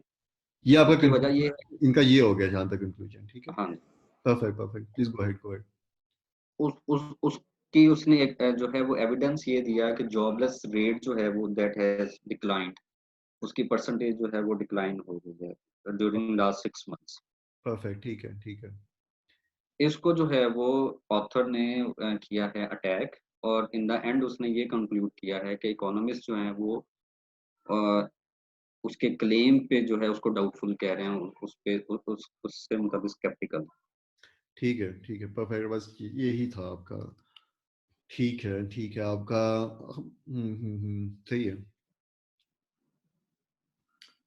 आपके ये इस तरीके से बोल्ड फेसेस आपके ऑपरेट करते हैं, ठीक है। अब जी थोड़ा सा इसको इस तरह देखें कि अभी तक हम लोगों ने एग्जैक्टली क्या किया है। अब आपने देखा कि जब मुझे आइडेंटिफिकेशन हो जाती है कंक्लूजन की और प्रेमिस की, तो मेरी चीजें बहुत इजी हो जाती हैं। अभी हम लोग जी सेशन, अब हम लोग 6-7 मिनट और लगाते हैं सेशन में, तकरीबन 10-10 मिनट लगा लेते हैं। अगर आप कहेंगे तो हम लोग 1.5 घंटे में इसको खत्म कर देंगे, अगर आप कहेंगे तो हम लोग आगे चलेंगे। लेकिन मेरी रिकमेंडेशन आपको ये है कि इसके बाद ना फौरन आप कुछ चीजें करें, और अगर आप उसके बाद एक सेशन रखना चाहेंगे फिर हम लोग एक और सेशन उसके बाद रख लेंगे। लेकिन आपने जो अभी तक किए हैं ना चीजें, इसको फर्दर आप स्ट्रेंथ करें, जी ठीक है। जी ठीक। अच्छा, बिल्कुल ठीक। अभी बेसिकली अभी हम लोगों ने क्या चीजें की हैं कि हमें ये पता है कि आर्गुमेंट होता है, इसके नीचे क्वेश्चन होता है, फिर आंसर चॉइसेस होती हैं। इसको मैंने सबसे पहले रीड करना है, क्योंकि ये जो होगा इसके साथ सिर्फ एक क्वेश्चन पर पैसेज आता है। इसको मैंने रीड करने के बाद मैंने देखना होता है कि अगर यहाँ पे आर्गुमेंट है तो मैं सबसे पहले कंक्लूजन को आइडेंटिफाई कर देता हूँ। इसका मुझे ये फायदा होगा आगे जाके स्ट्रेंथनिंग और वीकनिंग के लिए भी कंक्लूजन के आइडेंटिफिकेशन का, कि मुझे ना पार्ट्स पता चल जाते हैं मुझे कि कौन किसको सपोर्ट कर रहा है, कौन किसके अगेंस्ट है। वो सारी जो एक फ्लो डायग्राम होती है ना, वो मुझे पता चल जाती है कि जिस तरह आपका रिवर फ्लो नहीं कर रहा होता, कि इसके जो कोर है ये इसको सपोर्ट करे, वो एक पूरा एक मुझे एब्स्ट्रैक्ट वे में सारा कुछ नजर आ रहा होता है। और फिर अगर मैं कंक्लूजन्स को आइडेंटिफाई अच्छी तरीके से कर लेता हूँ, तो फिर मैं बोल्ड फेस के जो क्वेश्चंस हैं उनको मैं अच्छी तरीके से समझने लग जाता हूँ। बोल्ड फेसिस के क्वेश्चन जो अभी आपने करने हैं वो आपने उसी वेबसाइट से करने हैं जो मैंने आपको बताई हुई है। दूसरा कि जी ठीक। उसमें से आपने सिर्फ और सिर्फ बोल्ड फेस के क्वेश्चंस करने हैं। इजी से आप स्टार्ट करें। जब आपकी, आप देखेंगे कि आपने 5 क्वेश्चंस किए और 5 के 5 में आपकी एक्यूरेसी अच्छी जा रही है, तो फिर आप स्पीड को तेज करें। नेक्स्ट 5 जो क्वेश्चंस हैं वो थोड़े से स्पीड को तेज करें, पहले इजी लेवल के क्वेश्चंस करें, उसके बाद आप मीडियम लेवल पे क्वेश्चन पे जाएं। और देखें अगर आपकी 100% एक्यूरेसी मीडियम लेवल के क्वेश्चंस पे भी है, तो फिर आप एक दफा रुकें और देखें कि आप एक दफा फिर से उनको रिवाइज करें। आप बेशक 10 मिनट में रिवाइज करें कि मेरी एक्यूरेसी 100% अगर है, तो ये सिर्फ और सिर्फ ये एक लक तो नहीं है कि नॉर्मली आपके 100% एक्यूरेसी में लक नहीं होती, वो आपका अंडरस्टैंडिंग ही होती है उसमें। फिर आप जो हाई लेवल की डिफिकल्टी के क्वेश्चंस हैं बोर्ड फेस के, आप उनमें चाहिए, ठीक है। बोर्ड फेस का जो प्रिंसिपल है वो इसी तरीके से ही ऑपरेट करता है, जो भी हम लोगों ने देख लिया उसमें। उसकी जो सबसे पहले जो उसकी स्किल रिक्वायर्ड होती है कि मुझे पता चल जाए कि कंक्लूजन क्या है, मुझे पता चल जाए कि फैक्ट्स क्या है। कंक्लूजन जो होता है वो अल्टीमेट पॉइंट होता है जो कि सपोर्ट किया जा रहा होता है। जो उस सपोर्ट करने के लिए जो आपको वाई का आंसर्स देते हैं वो रीजंस होते हैं, वो प्रेमिसेस होती हैं। तो ये सारे जो चीज होती है ये आपको अच्छी तरीके से समझ आ जाती है। जी anything you want me to discuss, लेकिन मेरी रिकमेंडेशन है कि आप बोल्ड फेस को देखें। अगर आप बोल्ड फेस के साथ कंफर्टेबल हो जाते हैं तो फिर हम लोग बाकी टाइप के क्वेश्चंस को देख लेंगे। लेकिन अभी आप फिलहाल बोल्ड फेस के साथ क्वेश्चन का हो जाएंगे, क्योंकि इसका मतलब ये होगा कि आपको मेन पॉइंट की आइडेंटिफिकेशन भी है वो भी आपको 100% पता चल रही है। जी ठीक। बिल्कुल ठीक है, मैं करता हूँ। Any question that you have? नहीं, थैंक यू अली साहब। बस वो ये जो रीडिंग कॉम्प्रीहेंशन है, इसमें मैंने देखा था कल जो ऑफिशियल गाइड में मैं देख रहा था, जो लॉन्ग पैसेज है उसके 4 क्वेश्चंस होते हैं, और जो शॉर्ट पैसेज है उसके 2 क्वेश्चंस होते हैं। तो ये इसी तरह आते हैं। देखिए जो नॉर्मली जो आता है ना आपका शॉर्ट पैसेज जो आता है, उसके नॉर्मली 2 से 3 क्वेश्चंस होते हैं, 3 क्वेश्चंस भी आ जाते हैं कभी कभी। तो अगर किसी भी शॉर्ट जी पैसेज में 3 क्वेश्चन आ जाए तो ये आपके लिए ना बहुत ही अच्छी सिचुएशन होती है। इसका मतलब ये होता है जी कि ये तो आपको पैसे समझ अगर आ गया, इसके साथ 3 क्वेश्चन बोनस है आपके, आपको और क्या चाहिए। नॉर्मली बिल्कुल। 3 क्वेश्चन हाँ, 2 क्वेश्चन ये चल रहा होता है आपका। लॉन्ग पैसेज के साथ आपके 4 क्वेश्चन आते हैं, यस 4 क्वेश्चन आते हैं। मैं बस यही इस वजह से कहना चाह रहा था कि वो फिर जो जीमेट के या दूसरे पैसेजेस हैं विद 7 क्वेश्चन 6 क्वेश्चंस, वो नहीं, करने वो चाहिए सिर्फ मुझे। और सिर्फ पता है क्या होता है, जो आपका प्रैक्टिसिंग मटेरियल, चाहे जो भी प्रैक्टिसिंग मटेरियल है ना, उसका वो एक पैसेज बनाते हैं, उसके साथ वो क्वेश्चन ज्यादा रख देते हैं। लेकिन इम्तिहान में आपको इतने क्वेश्चंस नहीं आते, इम्तिहान में तो आपको 4 क्वेश्चंस ही आते हैं। तो आपको ये प्रैक्टिस करनी चाहिए, इतने ज्यादा क्वेश्चन है, ये आपको क्वेश्चन की अंडरस्टैंडिंग होने लग जाती है प्रैक्टिस फेज में, इसमें कोई हर्ज नहीं होता कि किसी पैसेज के साथ आपके अगर, लेकिन आपने फिर ये देखना होता है कि अगर 4 क्वेश्चंस हैं तो मैं 7 मिनट्स लगा रहा हूँ। जब आपके अगर 6 क्वेश्चंस हैं तो फिर मैं 12 मिनट नहीं लगाऊंगा इसके साथ, फिर मैंने देखना है कि मैं इसको 9 से मैक्सिमम 10 मिनट तक ही लेके जाऊँ प्रैक्टिसिंग फेज में।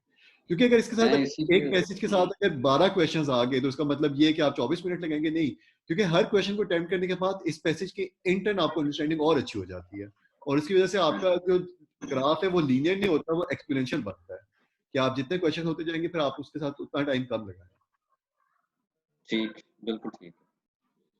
Thank you. मोस्ट वेलकम जी, इंशाल्लाह फिर आपसे बात होती है। अगर आपने सेशन रखना होगा उसके बाद अभी आप ये अपना होमवर्क कर लें, अगर आपने रखना होगा तो आप मुझे बता दीजिएगा, फिर हम लोग देख लेंगे, वरना फिर हम लोग कल इंशाल्लाह अपना सेशन रख लेते हैं। जी, right. Most welcome, okay, right. ठीक है, अल्लाह हाफिज़।